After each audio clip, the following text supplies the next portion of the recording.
Hi hello ನಮಸ್ಕಾರ ಸ್ನೇಹಿತರೆ. ನಾನಿವತ್ತು ಕಲೆಕ್ಷನ್ಗೆ ಹೋದಾಗ ನಮ್ಮ ಕಸ್ಟಮರು ಮನೆ ಹತ್ರ ಇರಲಿಲ್ಲ. ಅದಕ್ಕೆ ನಾವು ಸೆಡ್ ಹತ್ರ ಇರ್ತೀವಿ, ಅಲ್ಲಿ ಅಡಿಕೆ ಕೆಲಸ ಮಾಡ್ತಾ ಇರ್ತೀವಿ, ಅಲ್ಲಿಗೆ ಬಂದುಬಿಡಮ್ಮ ಕೊಡ್ತೀನಿ ಅಂತ ಹೇಳಿದರು. ಸೊ ನಾನೇನು ಮಾಡಿದೆ, ಅವರ ಶೆಡ್ ಅಂದರೆ ರೋಡ್ಗೆ ಹತ್ರದಲ್ಲೇ ಇತ್ತು, ರೋಡ್ ಸೈಡಲ್ಲಿ.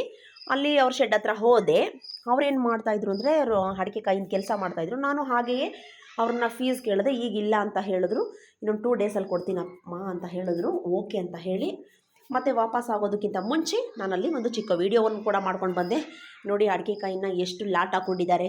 ಇದು ಅಡಿಕೆಕಾಯಿ ಸೀಸನ್ ಆಗಿರೋದ್ರಿಂದ ಅಡಿಕೆಕಾಯಿನೆಲ್ಲ ಲಾಟ್ ಹಾಕ್ಕೊಂಡಿದ್ದಾರೆ.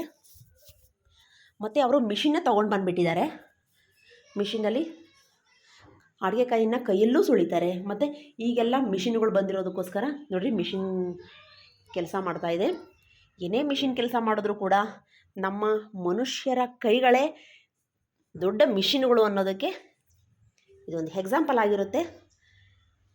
ಏಕೆಂದರೆ ಮಾನವನಿಂದಲೇ ನಿರ್ಮಿತವಾಗಿರ್ತಕ್ಕಂತಹ ಮಿಷಿನ್ ಅಲ್ವಾ.